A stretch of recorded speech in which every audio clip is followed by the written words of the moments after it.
Sadist బావ part 59. Myra అన్న మాటకి చెప్పు నువ్వు అని ఐబ్రో అప్ చేసి చూశాడు కిషాంత్. కిషాంత్ స్మైల్ తనలో హీట్ని ప్రొడ్యూస్ చేస్తుంటే మాట్లాడలేక తలదించుకొని ఉంది మైరా. చెప్పలేదు నువ్వు ఇంకా అని అడుగుతూ మైరా ఆన్సర్ కోసం ఇంటెన్సిడ్గా చూస్తున్నాడు కిషాంత్. నథింగ్ అని చెప్పి డోర్ దగ్గరకు వచ్చి బయటకు దారి చూపిస్తూ వెళ్ళు అని అంది తన వైపు చూడకుండా. నిజంగా వెళ్ళిపోనా అని అడిగిన కిషాంత్ ప్రశ్నకి తలెత్తి చూసింది మైరా. కిషాంత్ అలా ఎందుకు అడిగాడో తెలియదు, కానీ అతను అడిగిన తీరుకి గట్టిగా హగ్ చేసుకొని ఉండిపో ఇక్కడే, ఇలాగే ఎప్పటికీ అని చెప్పాలనిపించింది మైరాకి. కానీ ఆల్రెడీ ఒకసారి క్యారెక్టర్ లేని పర్సన్గా నిలబెట్టేశాడు కాబట్టి అలాంటి ఆలోచనలు కంట్రోల్ చేసుకొని అని చెప్పింది స్టబ్బాన్గా. కానీ ఓవైపు తనలో భయం, చిన్నపాటి వణుకు తెలుస్తూనే ఉంది. తన ముందే ఉన్న మైరా మీదకి ఒరిగి కళ్ళల్లోకి చూస్తూ డోంట్ ప్యానిక్, వెళ్ళిపోతున్నా అని చెప్పి డోర్కి బాగా దగ్గరగా ఉన్న మైరా కొంచెం కూడా వెనక్కి జరగకపోవడంతో ఆ చిన్న గ్యాప్లో నుండి మైరాకి అస్సలు టచ్ అవ్వకుండా బయటకు వెళ్ళాడు. ఆశ్చర్యంగా చూస్తున్న మైరాని చూస్తూ రేపటి నుండి వర్క్ స్టార్ట్ చేస్తాం. నైట్స్ పర్మిషన్ లేదు కాబట్టి కొంచెం ఎర్లీ మార్నింగ్ షాప్ ఓపెన్ చేయి, లేదంటే 1 ఇయర్లో ప్రాజెక్ట్ కంప్లీట్ చేయడం కష్టమవుతుంది అని తను చెప్పాలనుకున్నది చెప్పి అక్కడ నుండి వెళ్ళిపోయాడు కిషాంత్. స్టైల్గా నడుచుకుంటూ వెళ్తున్న కిషాంత్ వైపు చూస్తూ ఏదో సెంత పెళ్ళానికి చెప్పినట్టు చెప్తావేంటి, అవసరం నీది కాబట్టి రిక్వెస్ట్ చేయాలి కదా అని అనుకుంది మైరా మనసులో. మధ్యాహ్నం 2 దాటింది. లంచ్ చేయబోతూ సుభాష్ని అడిగాడు అభి సితార తినిందా అని. లేదు సార్, బాక్స్ ఇవ్వడానికి వెళ్తే అప్పుడే వద్దన్నారు అని చెప్పాడు సుభాష్. బాగా కోపం వచ్చినట్టుందిగా అని అనుకుంటూ స్పూన్ నోటి వరకు తెచ్చి ఆగిపోయాడు. అభి తనతో కలిసి తింటున్న వాడల్లా ఆగిపోయి అదేంటి సార్ వదిలేశారు, తినండి, ఫుడ్ బాగోలేదా అని అడిగాడు. ఆకలిగా లేదు అని చెప్పి అభి లేవగానే సుభాష్ కూడా లేచాడు తినకుండా. తినిలే పైకి, లేదంటే అని సీరియస్గా చూసి వెళ్ళి తన ప్లేస్లో కూర్చున్నాడు అభి. భయపెట్టి తినిపించే సామర్థ్యం కేవలం మీకే ఉందనుకుంటా సార్ అని నసిగాడు సుభాష్. వినపడో లేక వినపడకనో సైలెంట్గానే ఉండిపోయాడు అభి. సుభాష్ భోజనం చేసి సితార దగ్గరికి వెళ్ళాడు మళ్ళీ. మేడం ఇప్పటికే లేట్ అయింది, తినండి అని చెప్పి బాక్స్ మళ్ళీ ముందు పెడుతుంటే వద్దు అన్నట్టు చేయి చూపించి ఆకలిగా లేదు సుభాష్, తీసుకెళ్ళిపో అని చెప్పింది కనీసం ఫేస్ చూడకుండా.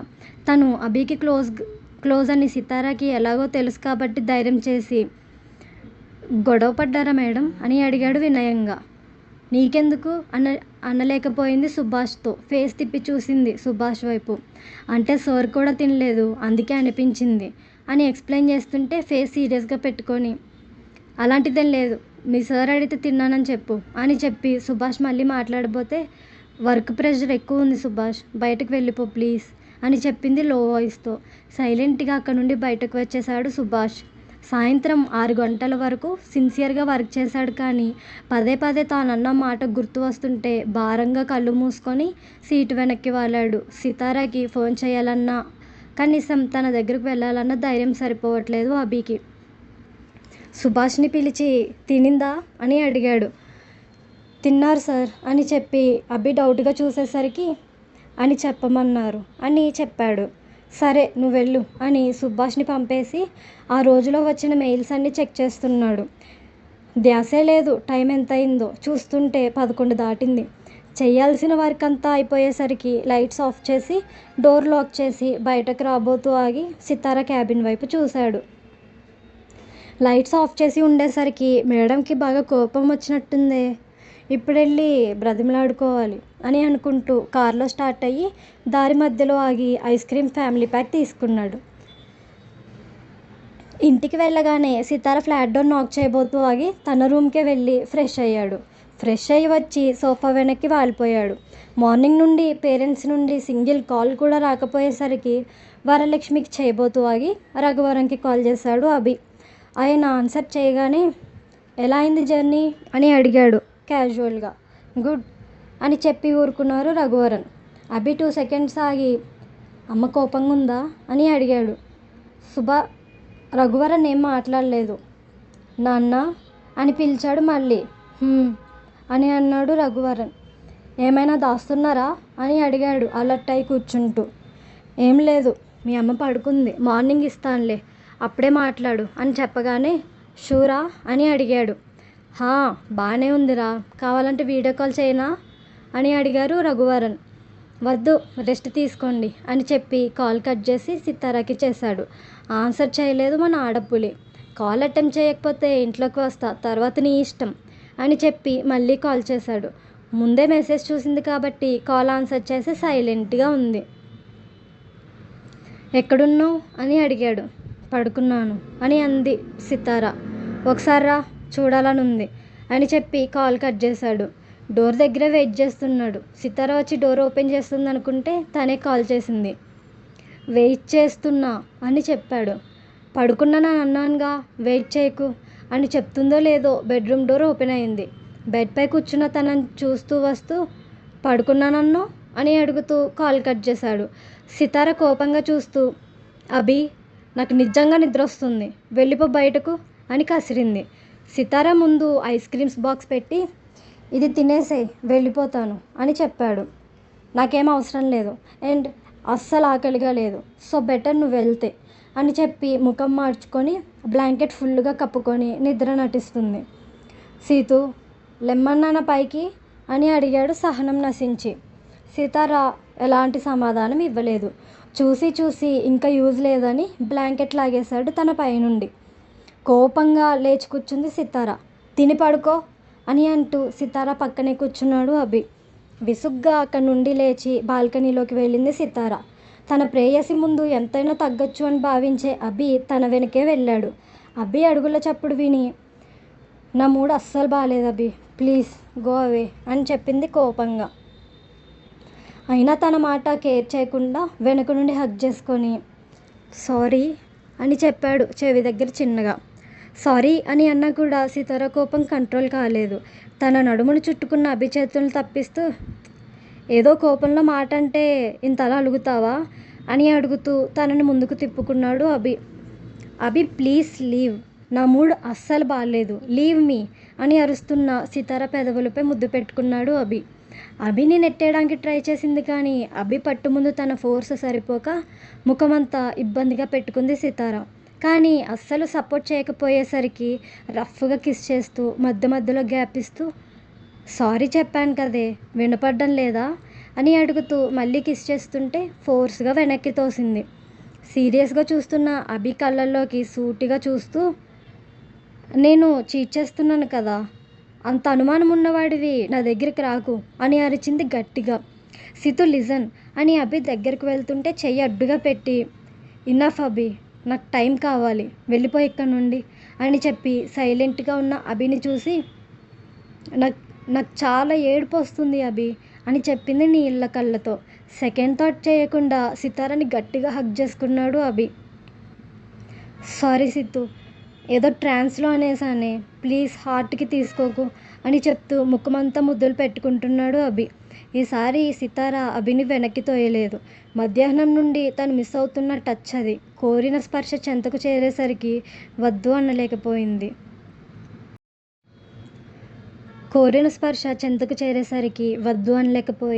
కిస్ బ్రేక్ ఇచ్చి సారీ అని అన్నాడు మరోసారి. కన్నీళ్లు రాకపోయినా ముఖమంతా ఎర్రగా కందిపోయింది. ఏం మాట్లాడకుండా మౌనంగా తలదించుకొని నుంచుని ఉన్న సితార ఫేస్ పైకెత్తి కోపం పోలేదా అని అడిగాడు అమాయకంగా చూస్తూ. ఆ ఎక్స్ప్రెషన్కి ఒక్కసారిగా నవ్వొచ్చేసింది సితారాకి. అభి చెస్ట్ పై కొడుతూ నీకు డౌట్ ఎక్కువ, అందుకే నన్ను అనుమానంగా చూసావు, ఎలా అడగాలనిపించిందిరా చీట్ చేస్తున్నావా అని అడుగుతూ కొడుతుంటే అభి కాసేపు కొట్టించుకొని పెయిన్ వచ్చి ఓయ్ పులి తగులుతుందే అని చేతులు పట్టుకున్నాడు. అంతకంటే ఎక్కువ పెయిన్ వచ్చింది నాకు నువ్వు అన్న మాటలకి. నీతో చెప్పకపోవడం నా తప్పే, కానీ తరుణ్పై నాకు వేరే ఎలాంటి ఇంటెన్షన్ లేదు, అందుకే ఫ్రెండ్లీగా మాట్లాడుతున్నాను.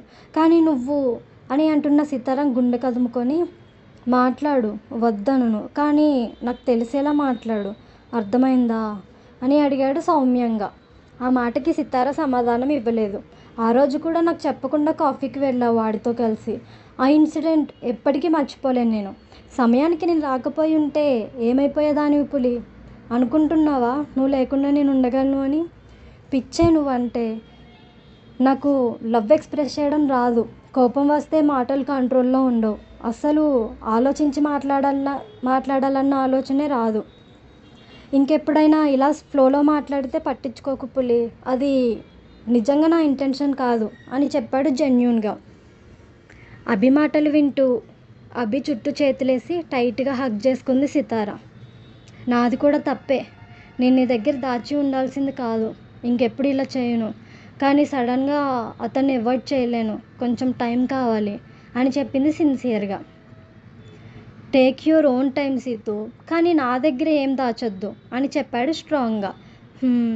అని చెప్పి దూరం జరగబోతే అలానే దగ్గరికి పట్టుకొని ఉండవే కాసేపు ఇలా బాగుంది అని చెప్పి సితార మెడవంపులో ముఖం దాచుకున్నాడు అభి. కోపం తీరిపోవడంతో ఆకలి మొదలైంది సితారకి. ఓయ్ ఆకలి అని అంది అభిని విడవకుండానే. అభి వదలకుండా ఇప్పుడు గుర్తొచ్చిందా? ఇంకాసేపు ఇలానే ఉండు. బాగా ఆకలి వేసి ఇంకొంచెం ఎక్కువ తింటావు అని చెప్పాడు. ఓయ్ నిజంగా ఆకలిగా ఉంది అని చెప్పింది చిరుకోపంగా. వదిలి రూమ్లోకి తీసుకెళ్ళి ice cream box cap open చేసి సితార చేతిలో పెట్టాడు.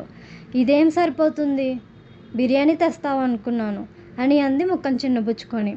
ఇది తింటూ ఉండవే, ఆర్డర్ పెడతాను అని చెప్పి ఫోన్ తీసుకొని సితార పక్కన పడుకున్నాడు. సితార ఆత్రంగా 2 స్పూన్స్ తినేసి పక్కనే పడుకొని ఉన్న అభి వైపు చూసి, తినలేదు కదా నువ్వు కూడా అని అడిగింది. ఫుల్గా తిన్నాను అని ఈజీగా దొరికిపోయే సమాధానం చెప్పాడు అభి. అబచ్చా, తింటే స్టమక్ ఎందుకు ఇంత లోపలికుంది అని అడుగుతూ అభి పొచ్చపై గిచ్చగానే, ఓయ్ మెంటల్ దానా అని అంటూ సర్రును లేచి కూర్చున్నాడు అభి. నిజం చెప్పు, తినలేదు కదా, ఇందా అని అంటూ ఐస్ క్రీమ్ నోటికి అందించింది. చేతులు అడ్డంగా పెట్టి, ఓయ్ నాకొద్దు, నాకు ఇష్టం ఉండదు ఐస్ క్రీమ్ అని చెప్పాడు ముఖ వికారంగా పెట్టుకొని. ఎంగిలని ఆలోచిస్తున్నావా అని అడిగింది ముఖం డల్గా పెట్టుకొని.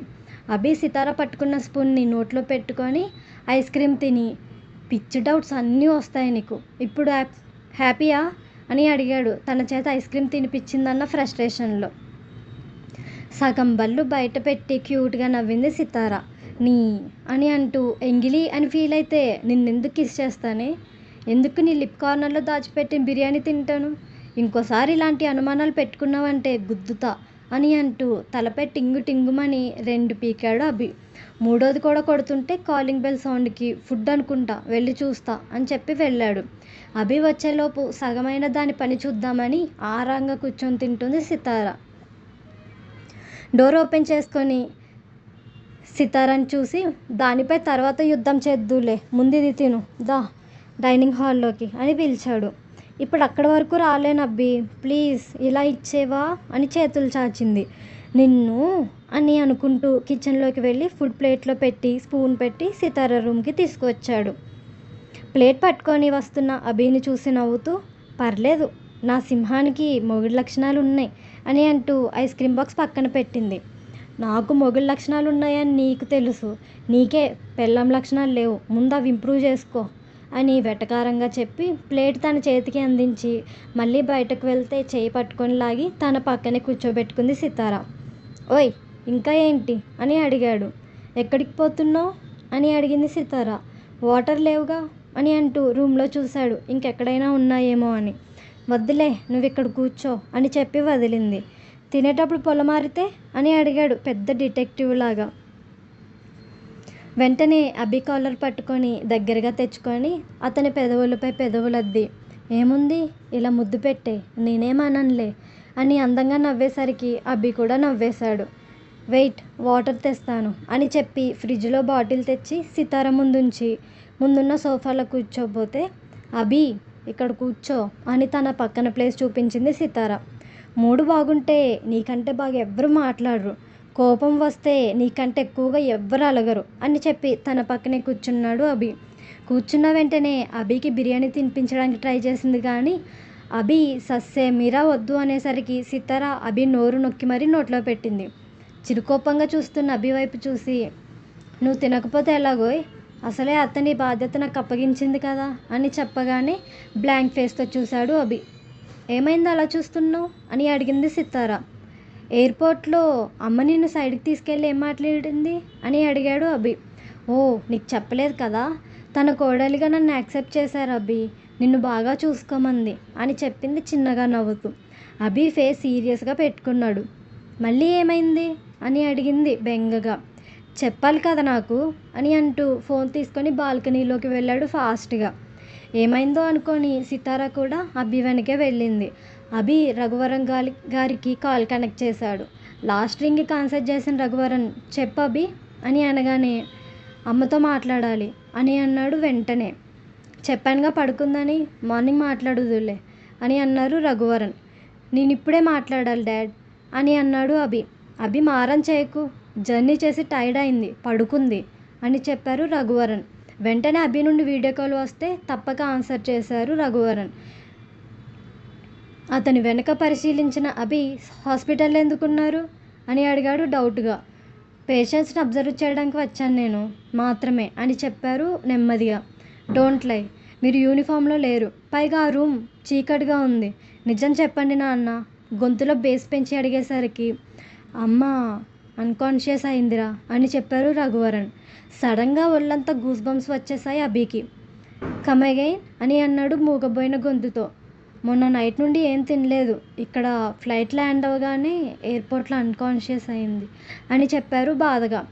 కారణం తానే అని తెలిసి తెలియని బాధకు గురై ఫోన్ కిందకు జార విడిచాడు అభి. అప్పటికే వాళ్ళ మాటలు విన్న సితార కూడా స్తబ్దుగా ఉండిపోయింది.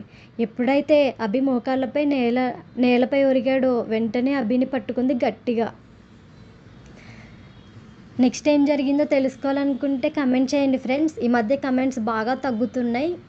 మీ కమెంట్సే నాకు బూస్టప్స్ ఇస్తాయని మాత్రం మర్చిపోవద్దు. అండ్ చూస్తున్న ప్రతి ఒక్కరూ సబ్స్క్రైబ్ చేయండి, లైక్ చేయండి, షేర్ చేయండి. అండ్ నెక్స్ట్ ఎపిసోడ్ కోసం వెయిట్ చేస్తూ ఉండండి. Thank you.